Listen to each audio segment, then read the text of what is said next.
Hey, this is Adit. I'm the co-founder and CEO at Leena AI.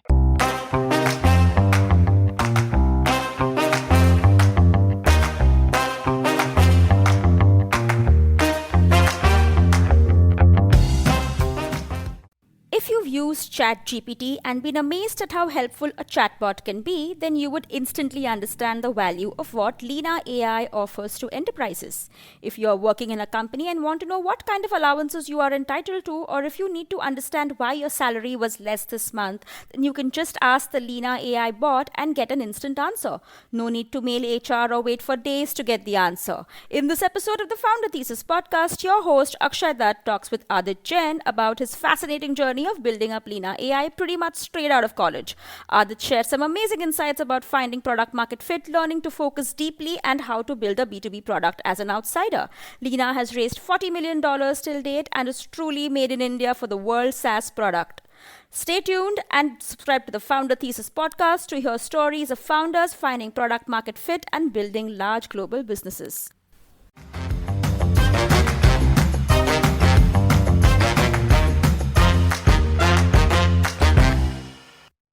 So I did everything else apart from studying in college. So I dated somebody. I decided to, join all kinds of clubs. So, cricket, hockey, and then also did things like dramatics. And there was internal politics at IT as well, between hostels, within the hostel and, what positions of response, student, student council and bodies. And there are like two big, events that IIT students do. One is the Rendezvous, the cultural fest, and the other one is Tris, the technical fest. Positions for that. So I did everything else apart from studying for 4 years. And then, I got 2015 was a very interesting time. 2014, actually 2015, 2014 were very, very interesting times because, those are the times when the Indian startup ecosystem was booming a lot, right? And you had the Zomatos and Swiggies of the world who were kind of coming to, fruition, and Flipkart was happening. There was a lot of money flowing in, like big money flowing in into the system at that time. Right? The first smell of blood essentially was coming into the First few startup unicorns. ecosystem. Yeah. Yep. We were sitting in college, had nothing, did not want to study. So we said, okay, let's try and build something of our own. So on one angle, I wanted to figure that out. So, did some experiments here and there, small scale, joined a couple of places, did internships, etc., etc. The other angle, I wanted to do an MBA, of course. Why not? Let's go and sell soap. I like how you describe the MBA. Yeah. So that was happening. So I took my CAT, took the CAT exam, end of 2014, I suppose, November or something. And then, no, I think before that, whenever it happens, right? I don't even remember now. For So that happened the intake of 2015, you took the exam. for the intake of 2015, exactly. So scored well there. So I got a 99.90 percentile. And, now at that time I was in this motion of what do you want to do in life, right? I'd actually sit for placements also. I got a job offer from Flipkart. And so job offer from Flipkart, I got 98.0 in CAT, and then I wanted to start up. So like all of this was happening. My co-founder and Anand, my co-founder, we've known each other last 11 years, right? So we were in the same wing in the same hostel in IIT Delhi, Aravali hostel, right? So we were great friends. We do a lot of things together, some projects here and there, some politics here and there, and it was fun. So at the end of it, we were like, okay, let's start building something. Let's see if something can happen. We did a couple things, did 2 or 3 ideas, something in healthcare, something in education, and then all of that. And then, we remembered we'd actually done this project of AI in together in college as coursework, right? Something automatic content summarization. And, we said, if you want to do it, let's do hard tech. And, there was money coming into the system, and we were like, if now, not now, then when, and somehow I was able to convince both of these guys, that like, hey, you know what, let's give ourselves a year. Right? Let's see what happens. Okay. Somehow. So they also had job offers, of course. And we just kind of, got into it. We kind of convinced each other together as a team, and we finally were at it. It was probably the toughest time of my life, uh, extremely tough. You had zero money, you have zero money, and you have to you have to survive, and you have to do a startup and all of that. And I remember we used to You didn't take admission for any MBA course then? no, no. Okay. I said if I'm going to do it, like, see, I can't be if they're not joining jobs and I'm not joining jobs, like everyone has to do it together, right? So risky for sure. But the good thing, at least I had a lot of support from my parents. I had Yeah, I mean, your dad was an entrepreneur, so he understood the value of taking that risk to start something. Exactly. Especially taking a risk early in your career is much easier. Yeah, it's much easier. The cost of that risk is much lower than taking it later. Absolutely. So I had support from my family. Their families were tougher to explain to, but yeah, we got through that. And of course, we had huge egos, so nobody wanted to take any money from their parents. Yeah. Okay. How did you survive then? And how did you find that product market fit? That okay, this is something which people will pay for. Absolutely. So we stayed on campus in our hostel illegally for a year or so. Yeah, that was fun. But yeah, and we started at that time because we were fascinated by the NLP space. We done something in automatic content summarization. We were like, okay, let's try and figure this out. So we at that time, if you remember, Facebook Messenger. One quick question: you did a comp science engineering? Oh no! I'm on the chemical side of things. Yeah. Okay, but you were passionate about coding. You picked it up on your own. Absolutely. Got it. Yeah. Please continue. Yeah. So none of us is actually technically a computer science engineer. Anand has done. Anand has a degree in computer science, and the other two, me and Mayank, we don't. One is production engineer, which is mechanical, and then I'm chemicals and textiles. So that's me. And then we kind of sat down together, started thinking of ideas, and overall we realized that it's basically just you'll have to try a lot, and probably one of these things will stick, right? So we started doing a platform called Chatteron. So at that time, if you remember, Facebook Messenger and Kik and a few other, Telegram, had opened up their platforms for chatbots, right? Yeah. Early days of Facebook Messenger chatbots. Exactly. So those early days is and then it had a sense of NLP in it. So the first idea we had was, okay, crazy thing, we're gonna use the Facebook Messenger platform to, and at that time there was a company called InShots. They still exist. I think they pivoted to some other company as well, but they still exist. It's actually an IT guy only, IT Delhi senior only, that runs that, right? So we were like, okay, can we do InShots on Facebook Messenger? Because people use Facebook Messenger every day. If they can get like somebody on Facebook, yeah, that makes sense. Let's do it. We created the automatic content summarization algorithm. So InShots does it with people. We said we'll do it using AI, right? And distribute it on Facebook Messenger. That was the first stint of the product was called Zuppit, Zuppit, and that was the first stint. We started with the Facebook Messenger app, and that was technically a chatbot, but we were using it just for news summarized news dissemination, right? And that was pretty good. We saw good traction overall, right? But how do you how make did money? you spread the word that like add this to your messenger? You have to get people to add to the messenger, right? So how did you get users? So most of it was us going into groups, posting and all of that. Yeah. It was like all guerrilla. No, we had no money to spend. Okay. And how many users did you get? Like, we went to around 12,000 odd. Okay, pretty good. Yeah, it was pretty good. But of course, we made zero money. So yeah, we were surviving on AWS credits and our hostel mess food. So pretty fun. Yeah. So that's it. The journey kind of took a turn where we had to, okay, how do we make money, right? Interestingly, one customer, one person in India today actually saw the Zupit bot. Zupit bot on Facebook is the news summary bot, right? And he reached out to us and he said, you know what, this is pretty cool. I want something like this for day-to-day as well. I'm like, okay, like, okay, we can do that, but and then he was ready to pay money for it as well. I'm like, this is super cool. That's the first, because nobody in the world teaches you B2B in your bachelor's, right? No, like that's something that nobody ever teaches you, right?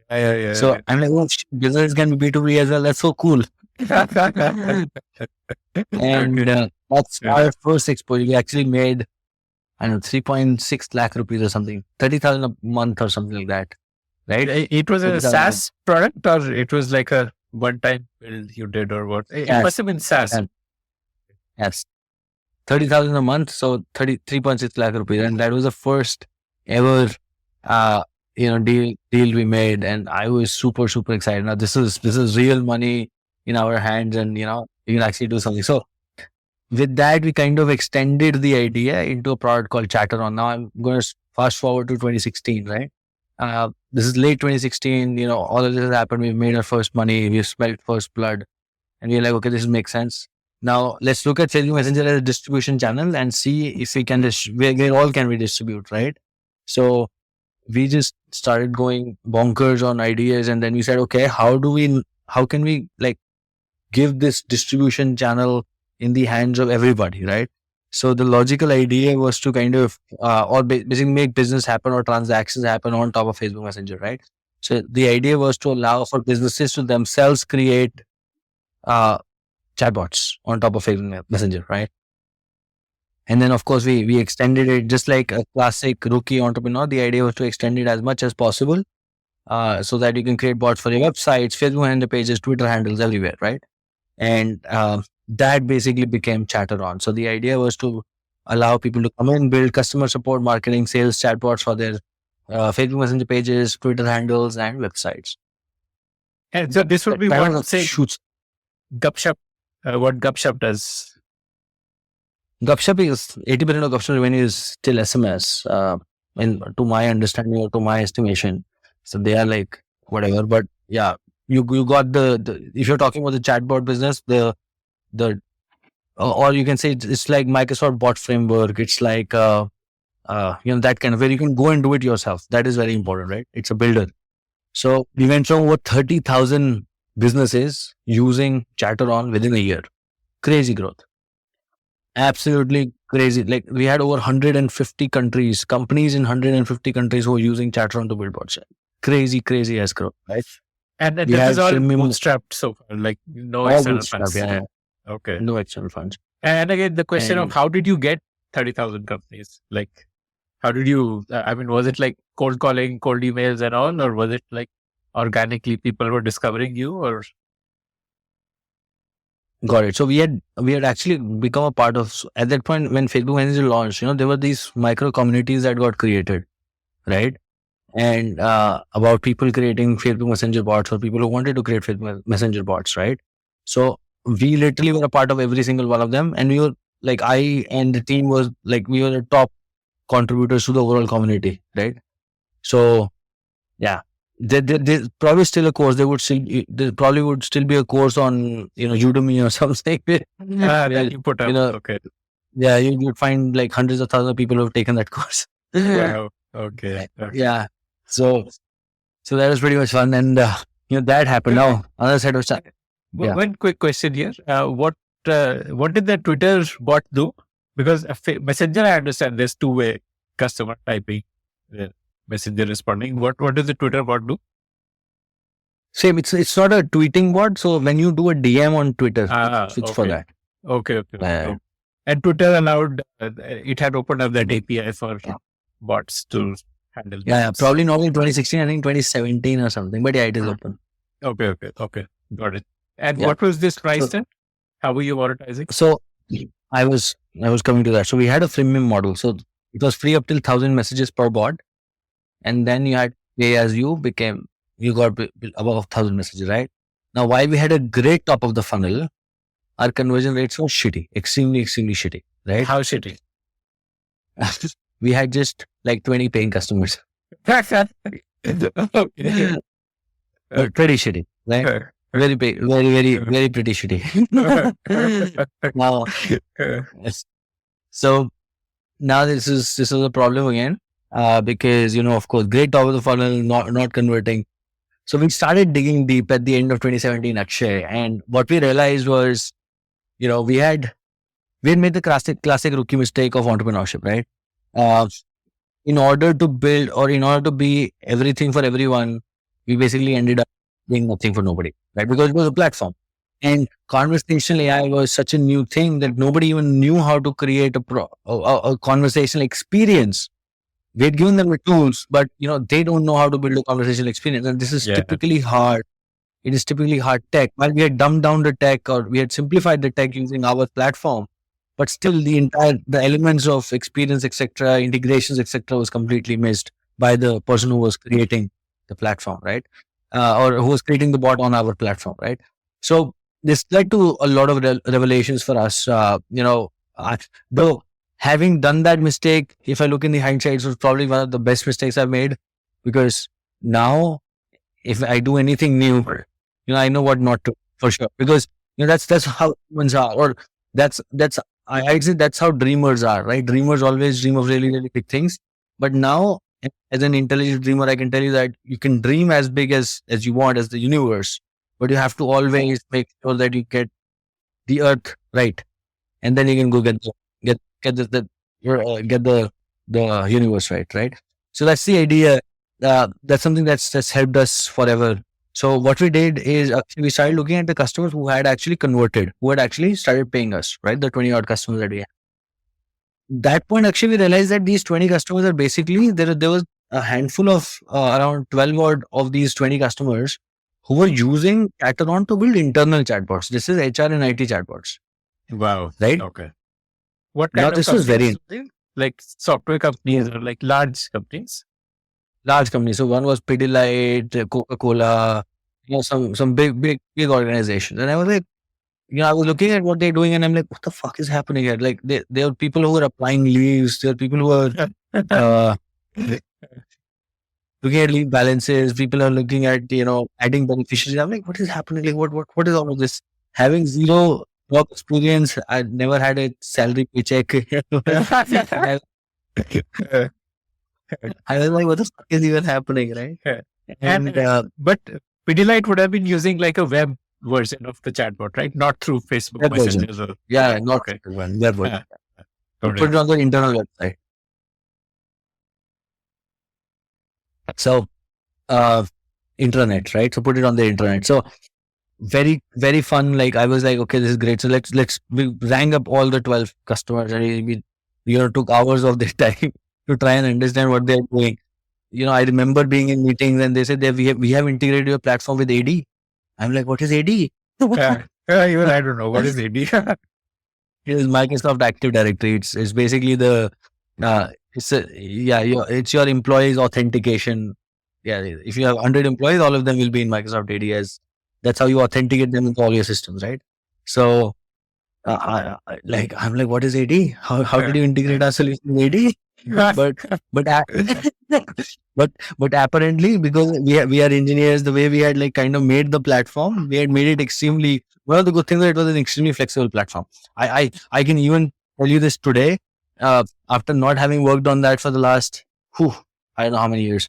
It's still one of the most flexible platforms in the world. Still is, right? So because we are hardcore engineers who had zero baggage and who wanted to solve for all the use cases in the world, like literally every single use case that you can think of, from airline booking to delivery to support. All use cases were thought of in 20.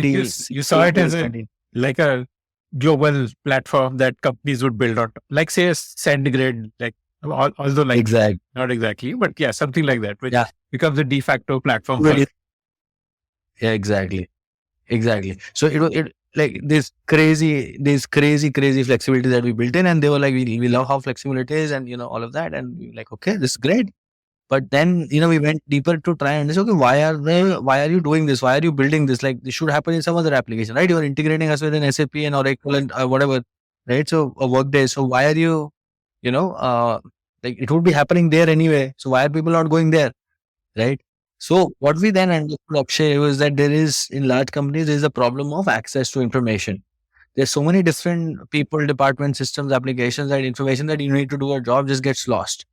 And that's essentially where we realized that there's a huge gap of access to information, and something like Leena AI could come in and actually solve it. So our vision initially and even today is to build a Jarvis for the enterprise, or Siri, Jarvis, Alexa, whatever you want to call it, for the enterprise.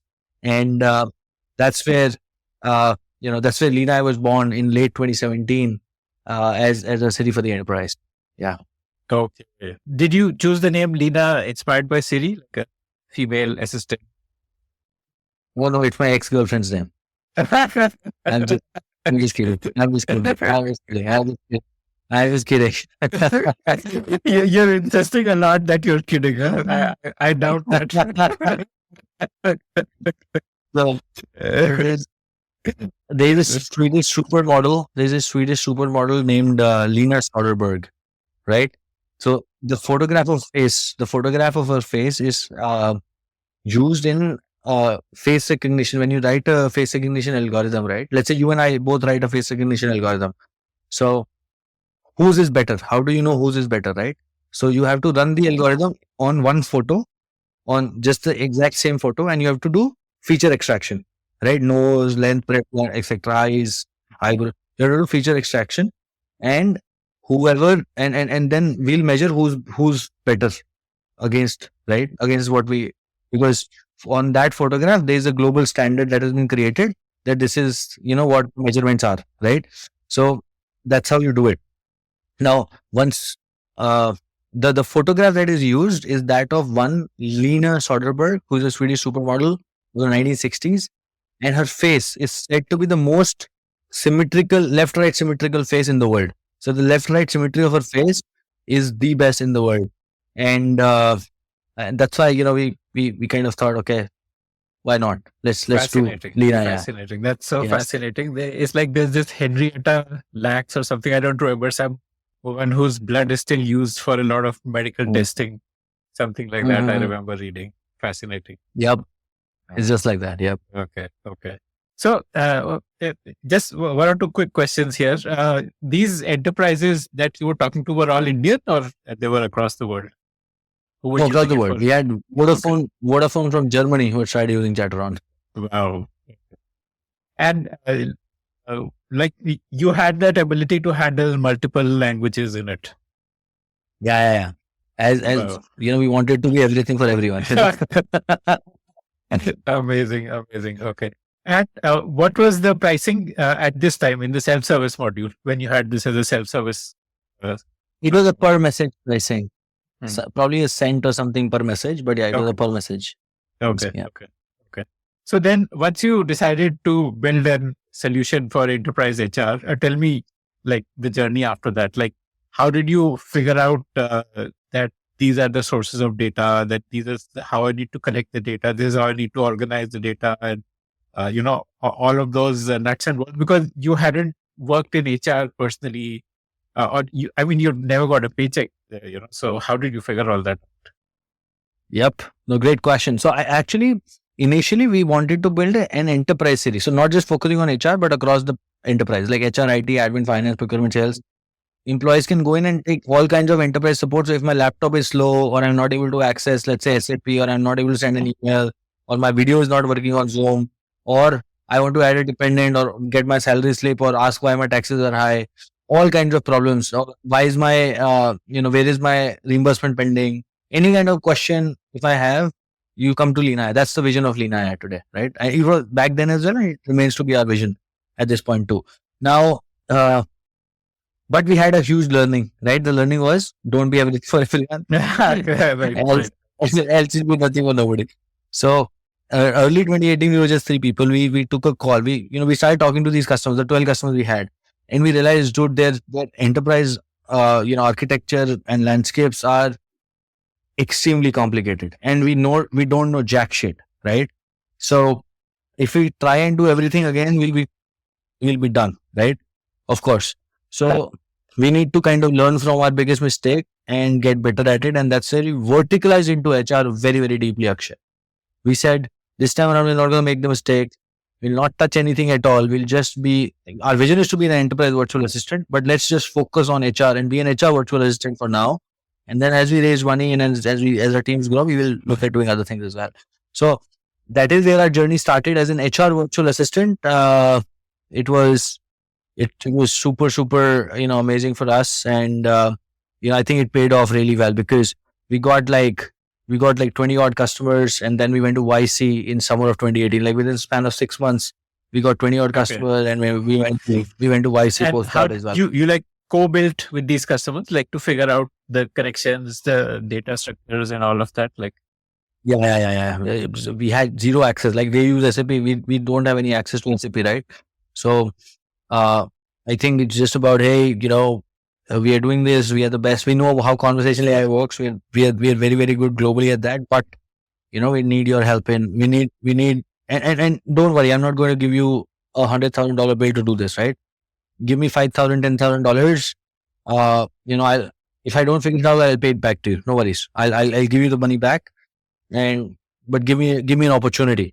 I think, and I do feel this really, really strongly as well. I think the entire enterprise SaaS business is kind of very, very tough to break into. If you look at all new, even startups that are in this space that do enterprise SaaS, the founders are experienced folks. Like they'd have 15 years, 20 years of experience getting in. I think we're probably the youngest. There's nothing to be proud about. I think it's a huge disadvantage. It's a huge advantage and disadvantage at the same time. Disadvantage being that we have to learn everything from the scratch. But I think there's this. It's very tough to break into the enterprise SaaS marketplace, in SaaS, and sell it to customers because you don't know jack shit. Like, I'd call SAP SAP in front of customers. And one point, one of our customers said, don't call SAP SAP in front of anybody. They think you're a fucking noob. Nope. Right? And imagine a customer having to tell me that, right? So yeah, it's very tough. So I think for people who are listening to this, who want to get into the enterprise SaaS, because I think it's great money. I think it's probably one of the best businesses that you can build. Because once an enterprise, A, they pay you a lot of money, and B, they don't go away for years. Like there's no churn problem. They don't churn. They stick with you, and all of that. So if someone wants to be in that game, I'd really, really recommend, just admitting that, hey, we are here to do it. We are here to build. We don't know how to build right now. We don't know how to integrate with your systems, but we are ready to co-build with you. And of course, you can't cut $100,000 check on day one, or ask them to cut $100,000 check on day one. I'd probably not give myself $100,000 if Adit of 4 years ago would come and try to sell to me, right? So it's all right. So Just you go were to like them hustling and like just using your network to reach out to people and convincing them of this. LinkedIn. So I had built this bot on LinkedIn that would reach out to people, Wow. left, right, and center. Probably the biggest. Great hack. It was just like boom, boom, sending messages to people all day long. Like you would So, look at someone whose designation was CEO or founder or something like that. And yeah, that too, and even CIOs, CHROs, boom. And the pitch was very simple. I was not even selling AI or anything. I was not selling, conversational AI or something. I was saying, I'm a founder from IIT Delhi, and I'm trying to build AI in IT, in HR, and just send it out, send mass messages, and I want to seek your help. I want to have a conversation. That's it. Not selling anything, nothing. Get them on a call, and then just give your ideas. But yeah, it's super hard work because the thing is, you understand the pain of being a consumer yourself. So you understand the pain of having to talk to a Vodafone customer support, or the Airtel customer support, or the Jio customer support, right? You don't understand the pain of a CHRO. You don't understand the pain of, someone who's using SAP because you have never used it before. So I think just like trying to just keep being in front of customers, speaking to them, understanding. I think that becomes the most important play here. And then saying, hey, we don't know jack shit. We are here to learn and we're ready to co-build. just pay me something which makes sure that, which tells me that this is a big problem for you. That's why, because see, if you are not paying anything, then probably it's not a big problem for you, right? So ju- just pay me something that tells me that it's a big enough problem for you. I'll go ahead and make sure I'll give my 200% to solve it for you. Okay. So what next after YC? Like how did YC change the trajectory you were on?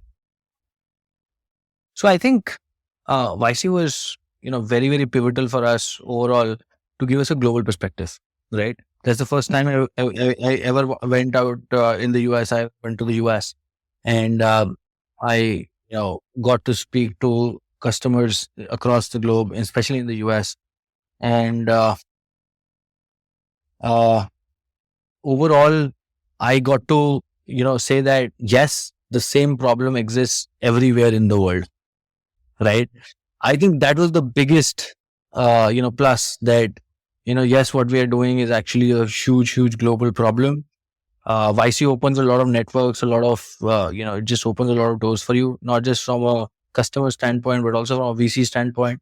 So we also did raise our $2 million seed round post YC at the demo day. So that was also pretty amazing. And you know, but my biggest takeaway was not the $2 million. I think it was, or the fundraise. I think it was the fact that yes, we got huge global validation. You're just speaking to people, because at the end of the day, I think things get figured out over a period of time. It's a matter of founders just staying at it for years to make it happen. You know what I mean? So I think, and for that to happen, that belief needs to come from within, and it's probably just stupid a lot of times as well, but it's what gets you over the line. 2 million is a pretty good seed round. Like, what was it? Was it like the fact that you had been at it for a while? You were both like all of you were IITians. It was like a hard tech problem, AI and all of that. Like all these factors combined would have helped. Plus, enterprise SaaS, as you said, is like a good business to build. Absolutely. I think it's just the fact that, we also had customers, apart from us being from IIT, apart from us, doing deep tech. I think we had customers. I think that's what, I don't think VCs, they care about where you are from. Um, I think that has changed in the last 5 years, which is very good. I don't think VCs care where you're from. I think, and especially in these markets today, as you look at 2023, as I look at, 2023, definitely, what is more important is customers, traction, growth. Of course, backgrounds do matter. It's not like that they don't, but probably just 5% now as compared to a lot more earlier, 5 years ago. Yep. And what did you learn about making pitches to investors? Like, you were a newbie on that also. Were there any learnings there, or you were satisfied with the pitches you made? Oh, absolutely. I was. So again, one thing that, one thing that you would have understood about me is, if I want to do something, I just put like 200, 300% into it. So the day gives you 2 minutes. It's a 2-minute slot, right? 120 seconds. I practiced that pitch probably 120 times. It's 120 seconds, and it was practiced. I'm telling you, it was practiced at least 100. I have recordings. Every single time I practiced, it was recorded. Wow. I had taken feedback from my co-founders, from extended team members, and absolutely, like every single word was measured. So then what? Like, once you got this $2 million, what next? And you also got that understanding that this is a global opportunity. Yes. So next was to start building the real business. Now you have cash, you can hire folks, and you can actually build a real business, right? So we had most of our team in India, but I wanted to open the US market. So I personally, shifted completely to the US, spent time in the Bay Area, spent time in New York, in Chicago, and you decided to kind of stay in New York because the time zone was much better from a East Coast to India perspective versus the West Coast to India perspective. So 2019 was all about building, and getting the team in shape, and starting to properly sell. I think our sales motions got better. Back in India, we actually, while I opened up the New York office, in India we opened our Mumbai office. We got a couple people there. kind of things started to happen. Like You every were heading time, and sales? yeah. I've always headed sales for Leena AI. So yeah, so that happened, and then uh, you know things started moving. Like we understood our customers. We were building products that were extremely relevant for them, and we were also selling the product pretty well. Like it was good growth. We did probably 4x in 2019 for sure. We did a proper 4x revenue growth, and we're very very excited with the prospects of 20, How right? much did you close Um, 2019 at?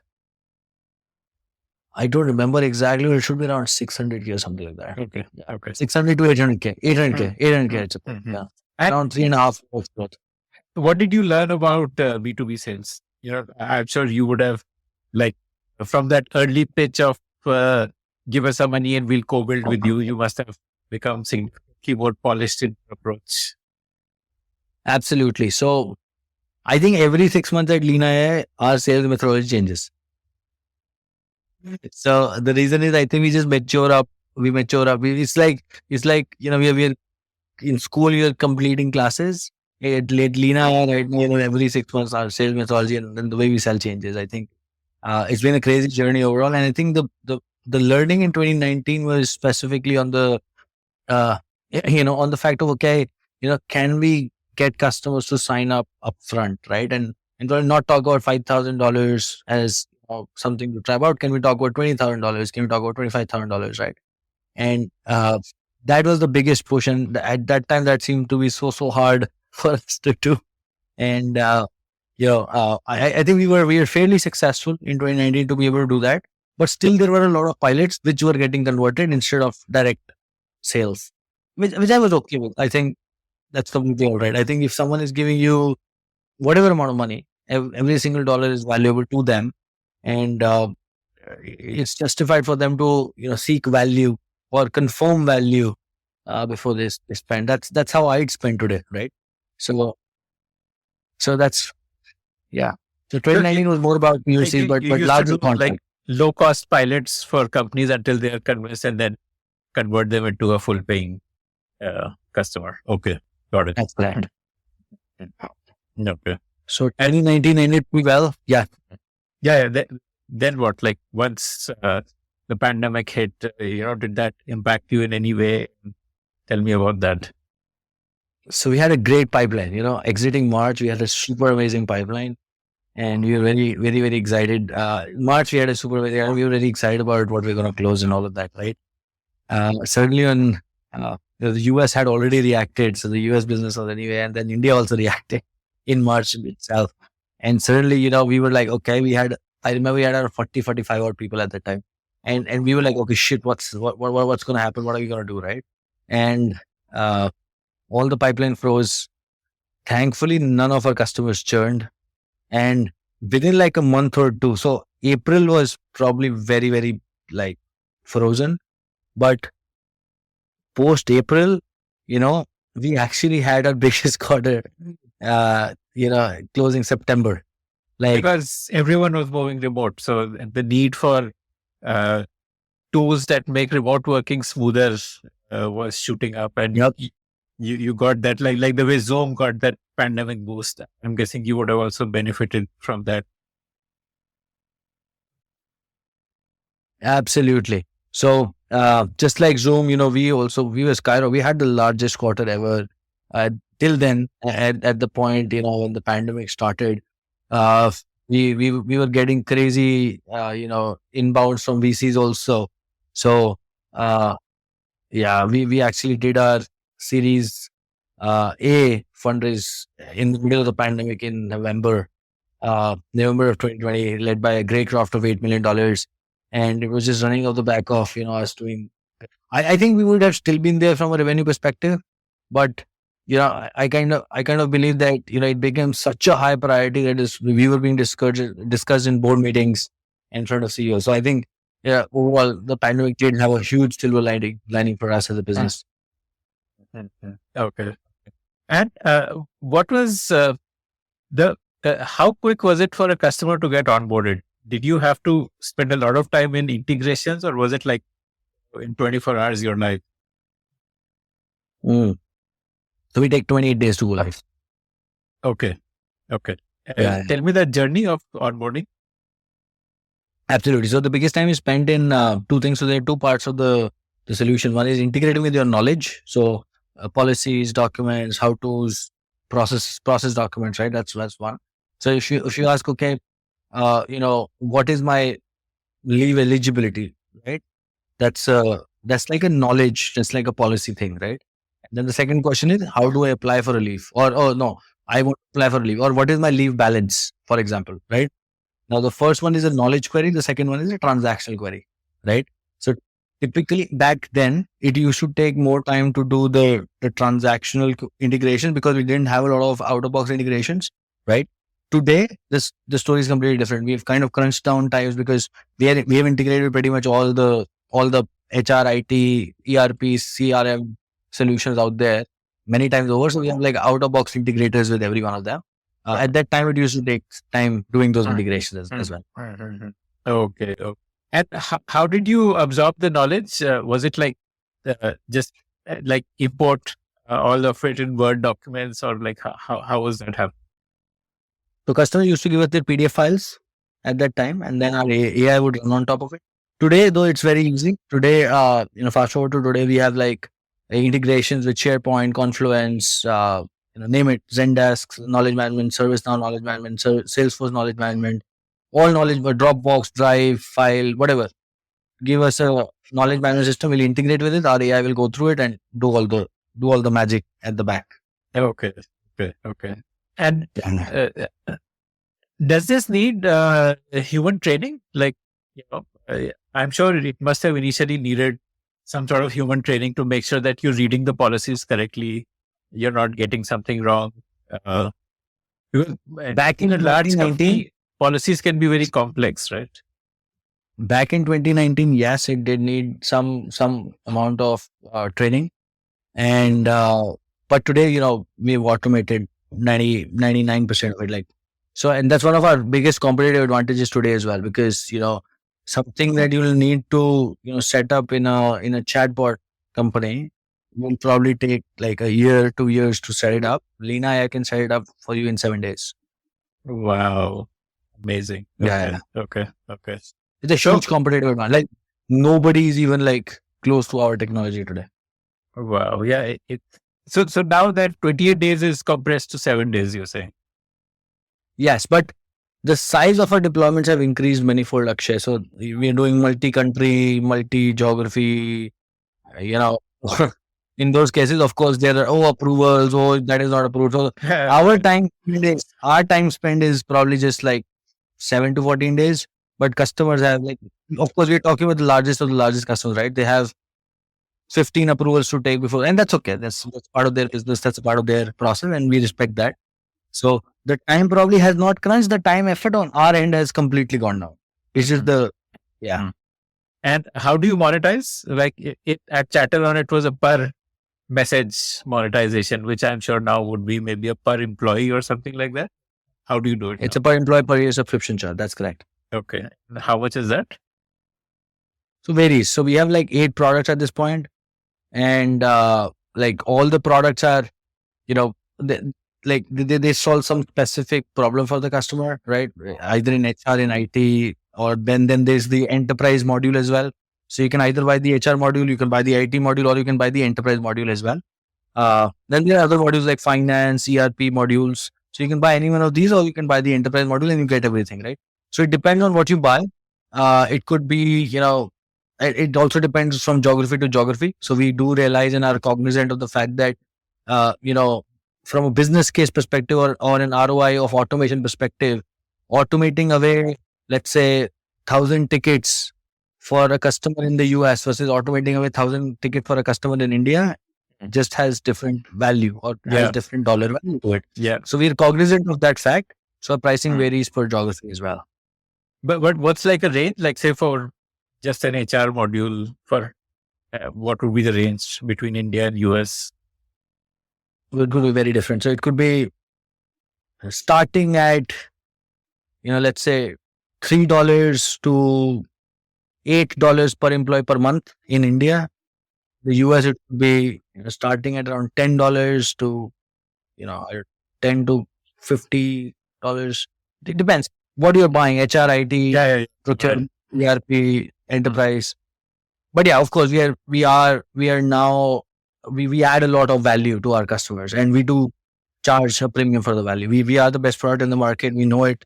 We are doubling down on our investment in continuing to be the best or 10x better than anyone else on the market, and there is a premium attached to that as well. Okay. So I understand HR module. It's like what we've already discussed. IT would probably be like a help desk. Like my system is not working, or I need access to a software, need a user ID or whatever. Finance would be like asking about reimbursements and stuff like that, or filing a claim and so on. What does the ERP module do? So finance is not just that. Finance also sometimes mean other things like The payments. purchase, vendor payments, purchase acquisition, purchase orders, finding status of payments, etc., etc. ERP, can do a lot of things, and CRM also. So we have a CRM integration, a CRM module also. So CRM module, let's say Salesforce integration. Sometimes enterprise companies say that, okay, we have a problem where our reps go and have conversation, but don't update Salesforce because it's shitty to use. Right. So because Leena is on the mobile, on WhatsApp, on Slack, on Microsoft Teams. Leena is everywhere, right? For the employee. When Leena go to Akshay and say, hey, Akshay, you had a meeting with the CFO of J&J. How did it go? Give me some notes. Do you want me to remind somebody about something? Do you want me to set up a task? Do you want me to change the value of the deal? So that, the rep does not need to kind of go, because it feels like a task. I've done sales myself for the last 5 years, right? Yeah. So it's just I love talking to people. I love understanding their problems and solving them for them. Now, I'm going to make notes because I need to, but then, oh my God, do I need to put it in Salesforce? Yeah, that's the Probably they can so then take a picture of the notes and upload it and stuff like that. And then put it on Slack or Microsoft Teams or WhatsApp. Just Leena is coming to you. Hey, do you want me to update something in the deal? Take a screenshot, send it to Leena. Leena will send it to the deal in Salesforce, right? You didn't need to open Salesforce. You don't need to do anything. You create a follow-up task or follow-up meeting, whatever you want. Yeah. So and this is one use case, right? There are many such use cases, right? A vendor is following up with you, Akshay, where's my payment? Now you would basically go to a finance person and say, okay, where's this guy's payment? You don't need to do that shit anymore. You can just go to Leena AI and say, status of PO number or invoice number, and you get information on your Slack or on your Microsoft Teams right there, and you can just send it to your vendor. Or if I were to take it forward, your vendor can also access this directly on WhatsApp or on SMS. Wow, amazing. So a lot of different use cases that we are entering into. Of course, again, just to kind of, for the benefit of the audience here, you should not do this until you have a firepower or cash to do this, right? So when you start, just focus on one thing really, really, really, really well, very, very deeply. Make sure you're the best in the world at that. Then raise a ton of money and then do whatever you want. But don't do anything. Amazing. Okay. And so you raised that ton of money in your Series B round of $30 million. So that was for building out a tech team to build all these products. I'm guessing this would be pretty expensive to build all of these beyond HR. Okay.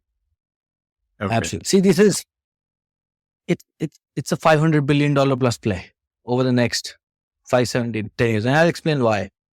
If you look about the ServiceNow, BMC, Jira, the IT ticketing tools marketplace, you would realize that they're all currently trading at a cumulative value of market cap of $500 billion plus, right?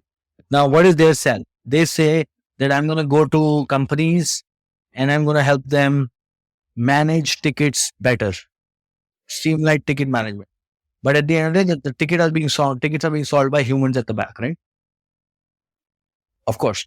So when that is happening, Akshay, I'm going in and saying that, hey, I'm going to kill tickets before they are created. I'm going to probably kill 60-70% of the tickets in IT, in HR, in admin, in finance before they are created, right? So I'm not just making the ticketing tool useless by 60-70%. I'm not just eating up the ticketing tool value by 60-70%, which is like $300 billion in itself, but I'm also saving human costs. If you have 100 people IT support team, I'm going to make that 30 or 40 in a year, right? So that's huge dollar savings for any enterprise company. Amazing.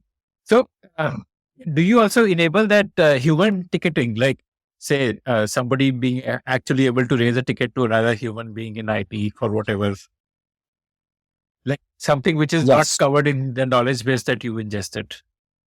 Yes. So Leena can, of course, at the end of the day, it's AI. It cannot answer all kinds of and all queries, right?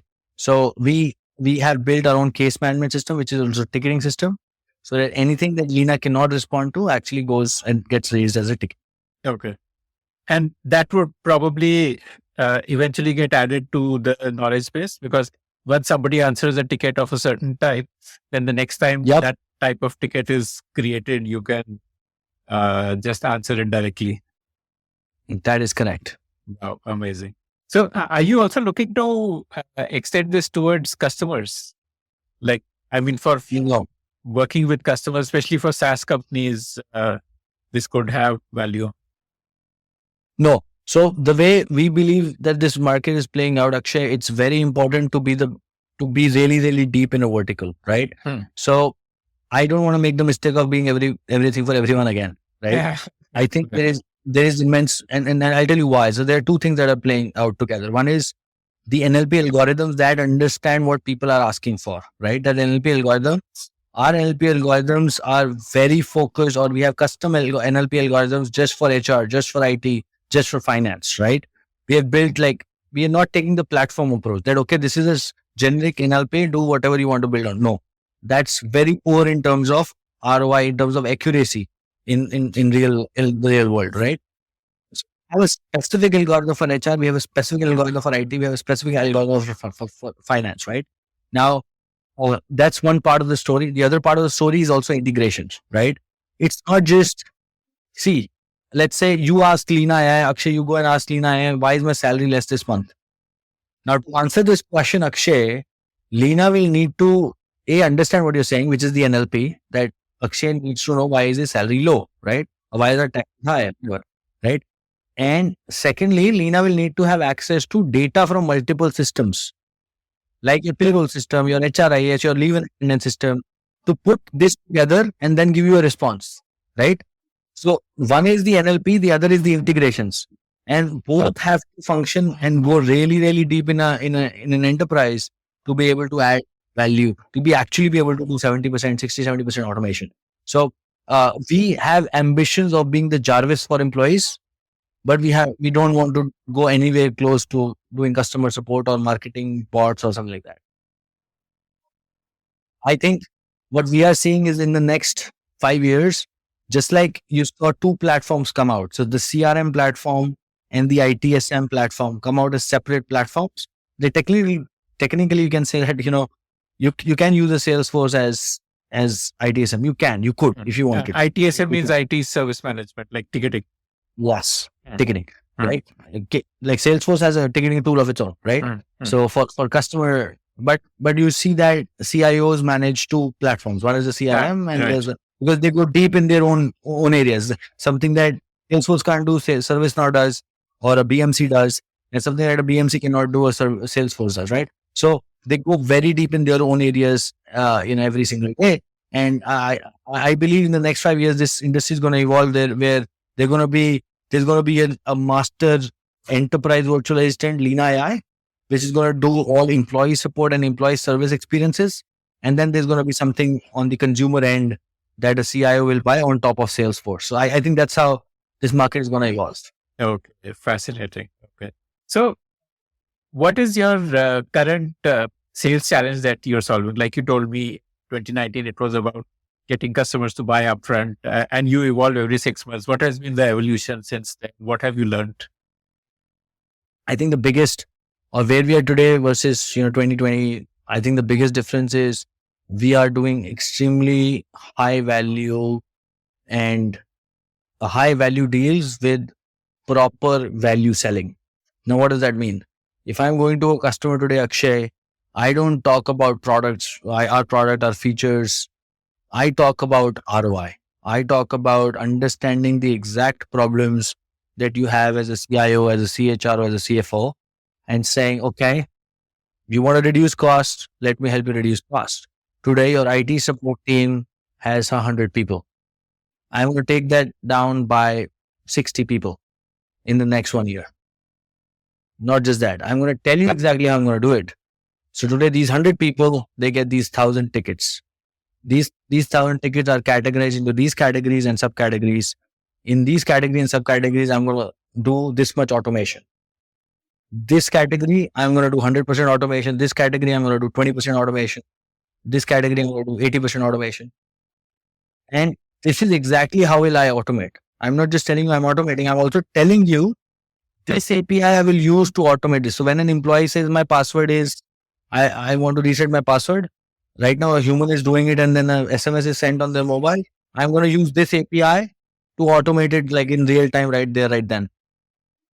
Right, Akshay? So I'm going to tell you this. And then I'm going to go one step ahead and I'm going to say, this is how you're going to save 60 people. This is their salaries. This is the total dollar I'm going to save you in a year. Right?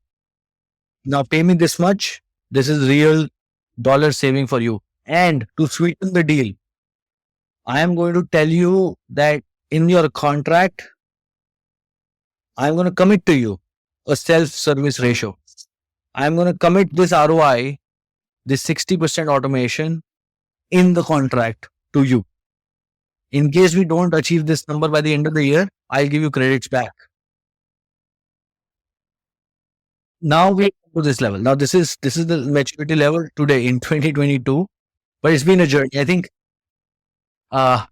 it's been an amazing, fulfilling journey. Like learning how to do, and our ACVs are skyrocketing. We're doing millions of dollars of deals right now.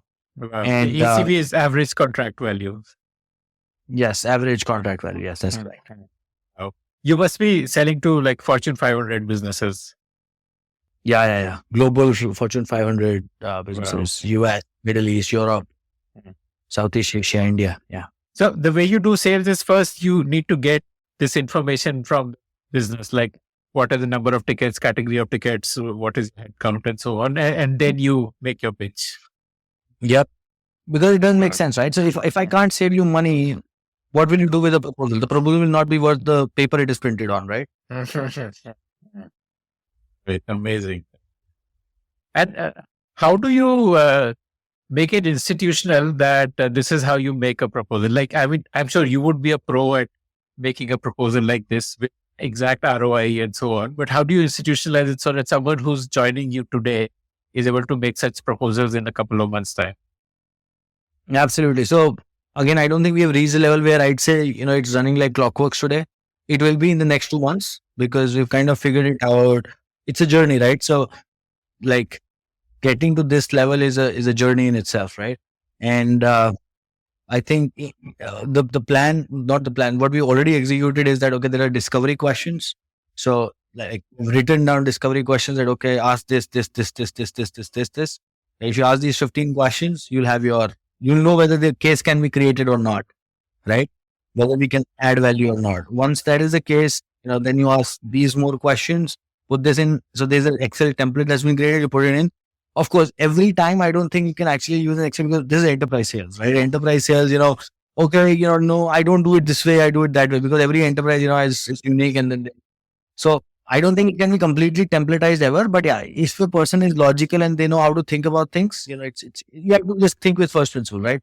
Yeah, this is the problem. This is the number of people that they use to solve that problem. This is what these people do. This is how our technology will automate this part of this process.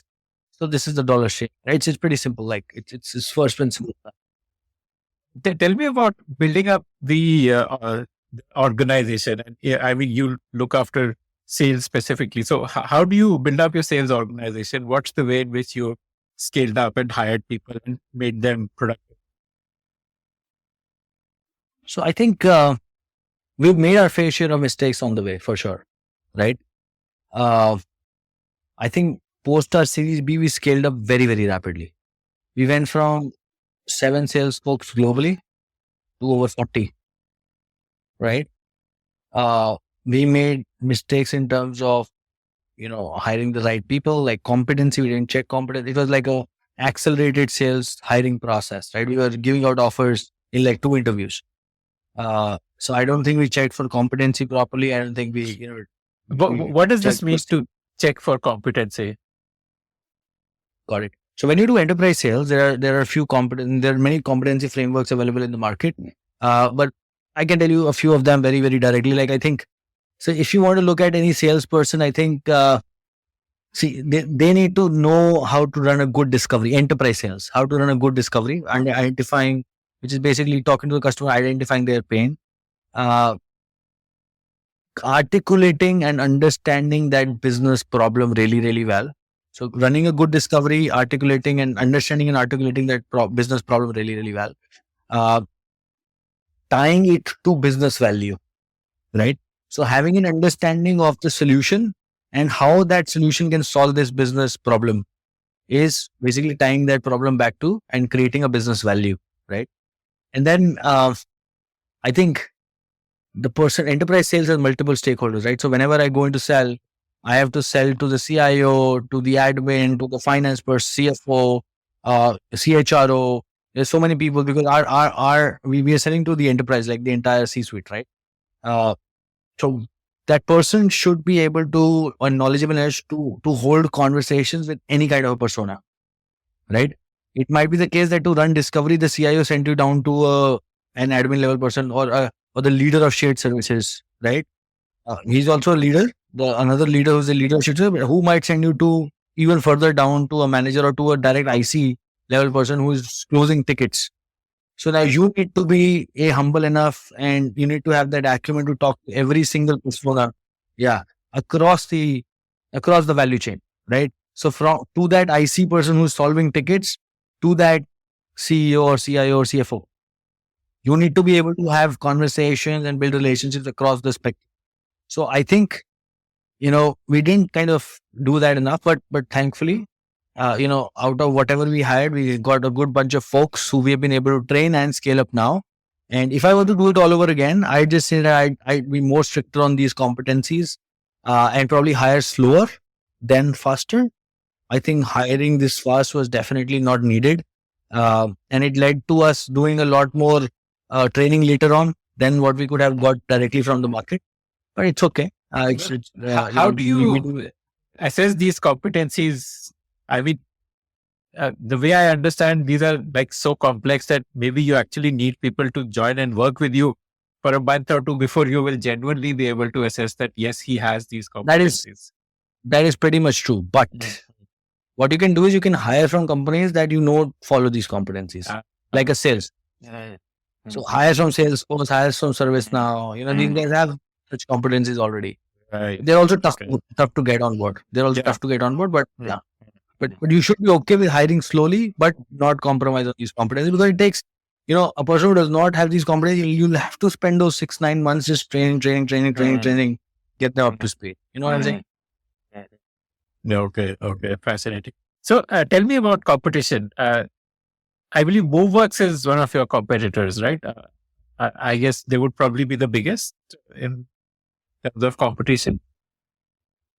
Yeah, I think, we are one of the best in the markets globally, right?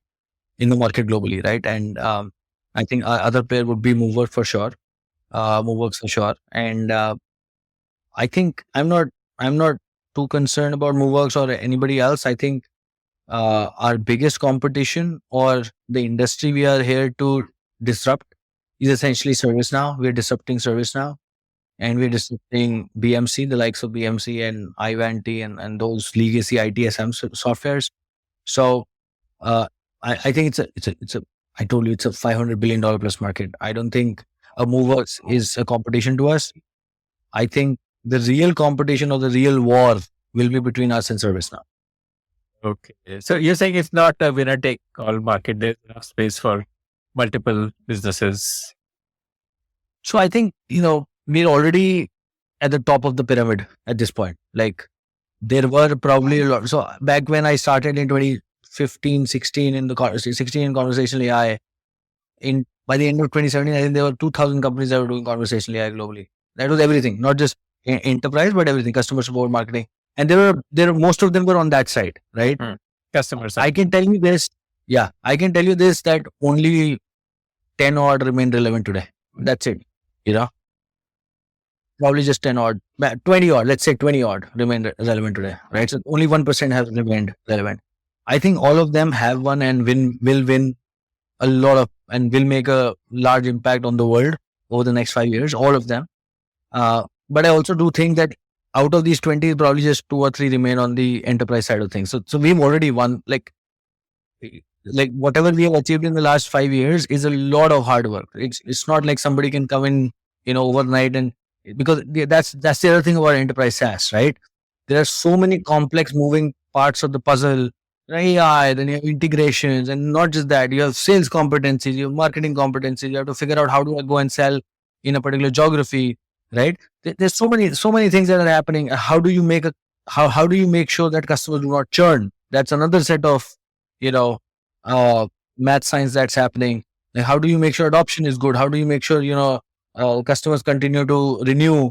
So, like, to get all of this right, it takes years, and we've already spent that. So I think clear winners have already emerged. And that brings us to the end of this conversation. I want to ask you for a favor now. Did you like listening to this show? I'd love to hear your feedback about it. Do you have your own startup ideas? I'd love to hear them. Do you have questions for any of the guests that you heard about in this show? I'd love to get your questions and pass them on to the guests.